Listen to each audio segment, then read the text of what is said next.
Every communication a criminal sends is evidence, not just in the legal sense as physical documents that can be fingerprinted, traced, and introduced in court.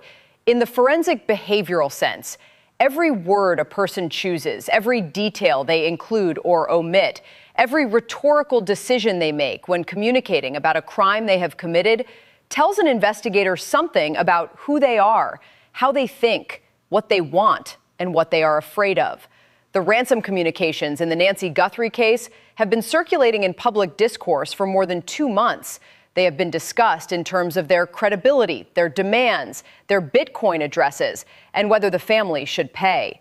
What has not been fully examined in public is what the messages themselves reveal as a behavioral document, independent of whether they are authentic, about the psychology of whoever is sending them. Day 74. Nancy Guthrie, 84 years old, remains missing from her home in the Catalina foothills of Tucson, Arizona.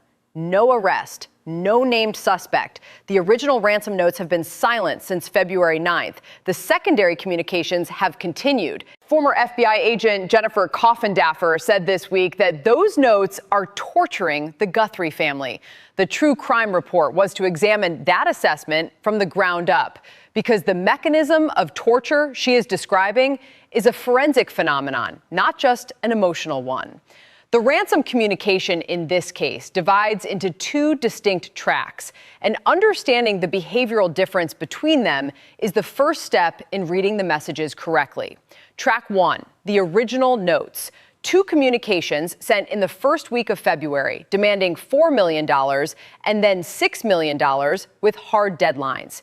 The FBI assessed these notes as likely authentic communications from the actual abductors. They contained specific details about Nancy's appearance, what she was wearing, that had not been publicly released. They specified a Bitcoin wallet address. They set precise deadlines, and they went completely silent after February 9th. Track 2, the secondary notes. Multiple communications sent over subsequent weeks to a national media organization from a source who claims not to be the abductor, but to have knowledge of who is responsible. The sender has acknowledged being dismissed as a scammer. He has sent increasingly agitated messages. He has offered the same information, the identity of the kidnappers, the location of the body, at different price points. And he has switched his claim about Nancy's status between alive in Mexico and dead at a specific location. These 2 tracks have completely different behavioral profiles, and the difference tells an experienced analyst something very specific about what is happening in each. At the behavioral profile of track 1 first. 2 notes, hard deadlines, specific dollar amounts that escalated on a timeline, a Bitcoin wallet address included in the communication, details about Nancy that were not publicly available, and then silence. Not a follow-up demand, not an adjustment, not a pivot to a new channel, complete cessation of communication after the deadline passed. In behavioral terms, this is a person or persons with a specific goal, payment, and a specific plan for achieving it. They identified a means of communication. They constructed demands with escalating stakes to create urgency. They included inside knowledge to establish credibility. And they stopped communicating when the payment mechanism failed. That behavioral sequence is consistent with a criminal operation that had a clear objective, encountered an obstacle when payment did not arrive, and concluded, not paused, concluded.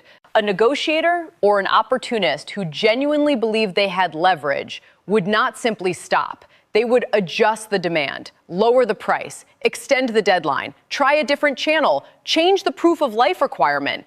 The complete silence is consistent with a situation where the leverage itself was gone. Not the negotiating position, but the leverage, which in a kidnapping for ransom means the hostage. Former FBI agent Jennifer Coffindaffer has said explicitly that she reads this silence as confirmation that the ransom operation ended on or shortly after February 9th, that Nancy did not survive the operation, and that the silence represents the conclusion of the criminal effort to collect payment.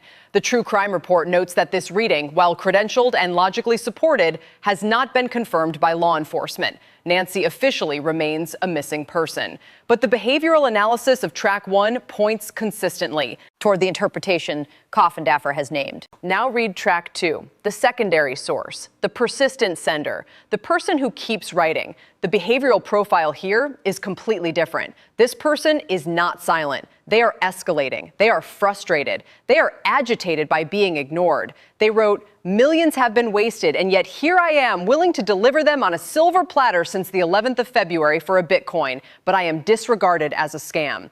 They are arrogant. They are refusing to pay for information. Read those words as a behavioral document. The sender is positioning themselves as someone who has genuine value to offer and is being unjustly dismissed. They are not apologetic. They are not careful. They are not presenting themselves with the measured credibility of someone who understands they need to be believed. They are angry. They are lecturing the FBI. They are expressing the indignation of someone who feels entitled to be taken seriously. That psychological profile is very different from the careful, deliberate sender of the original notes. The original note writer did not lecture the FBI. They gave information, set terms, and waited for compliance. The secondary sender cannot stop talking. They cannot accept being dismissed. They are driven by a need to be recognized, to be believed, to be valued. In behavioral forensics, this distinction matters. The secondary sender may or may not have genuine information, but their communication style suggests a person who is primarily motivated by the desire to be seen as important rather than by the transactional logic of a criminal trying to extract money safely. An opportunist performing credibility rather than a source who has it. What Coffindaffer means by torture is the gap between these two profiles and what that gap does to a family. The family cannot fully dismiss track 2 because what if this person actually knows something? But track 2's behavioral profile, the escalating frustration, the self-righteous anger, the contradictory claims about Nancy being both dead and alive in Mexico reads more like a person trying to force themselves into relevance than a person with inside knowledge. The family must live in the space between those two readings.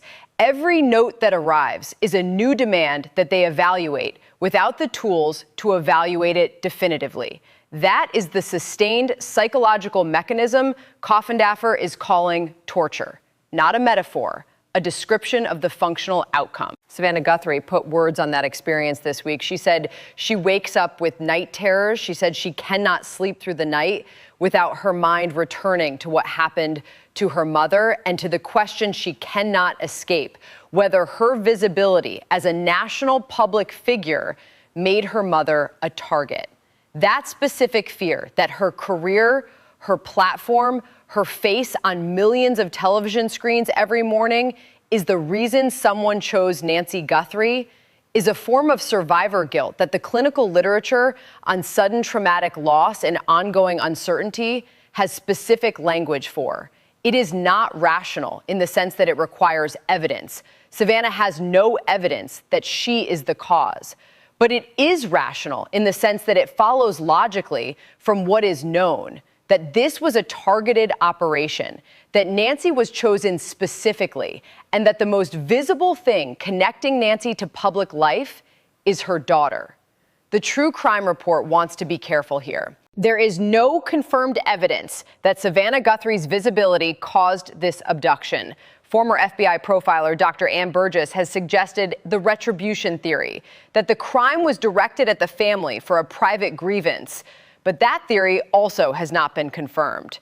What can be confirmed is that Savannah is experiencing a specific psychological phenomenon, anticipatory guilt, in the context of uncertain loss, in which the grieving person fills the vacuum of not knowing with the worst possible explanation for their own causal role. Her colleague Hoda Kotb said this week that sitting next to Savannah is watching what strength looks like. She said Savannah is strength personified. That is not incorrect, but it also represents the way that the people around Savannah are managing the situation by naming the composure without naming the cost. The cost is the night terrors. The cost is the aching and wondering. The cost is 74 days of not being able to grieve because no one has confirmed there is anything to grieve.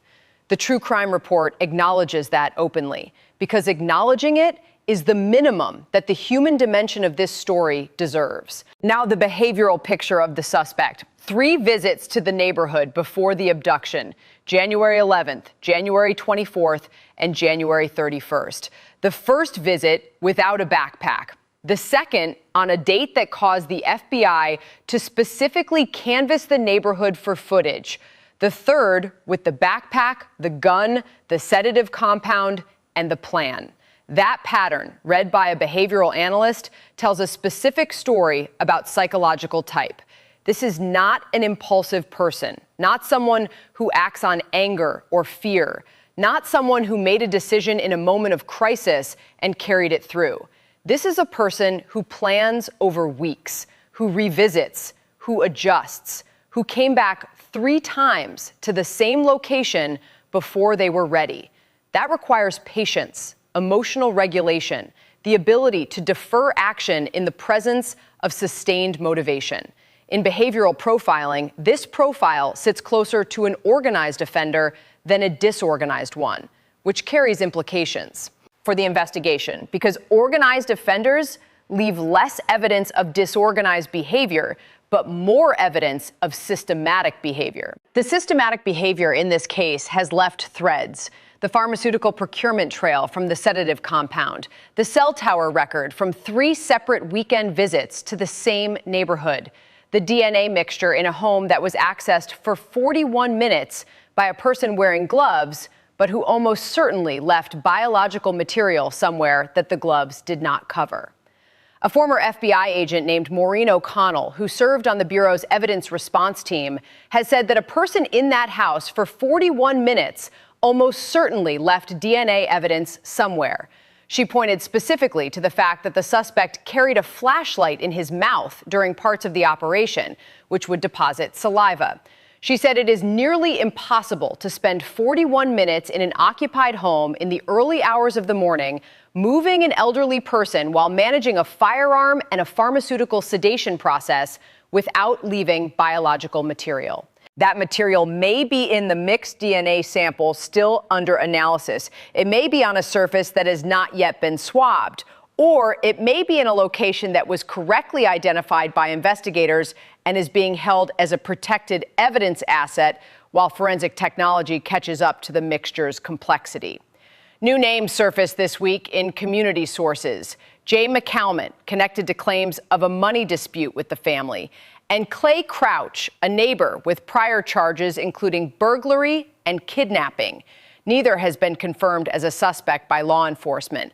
Both represent the investigative instinct of a community that is watching and recording and passing information through channels that eventually reach official investigators. The True Crime Report reads all of this: the behavioral record of the notes, the psychological testimony of the family, the suspect profile built from 3 visits and 41 minutes, the new names, the code phrase that has not yet been triggered as a single integrated forensic document. That document says this case was not random, it was not impulsive, it was designed by someone patient enough to plan it across 3 weekends, organized enough to acquire pharmaceutical compounds in advance, and methodical enough to choose a generic Walmart backpack designed to leave no trace. That person left a trace anyway. The evidence is looking for them. 3 words: needed, offset. When that code is used, the document will have produced its name. The tip line is 1-800-CALL-FBI, tips.fbi.gov, anonymous, active.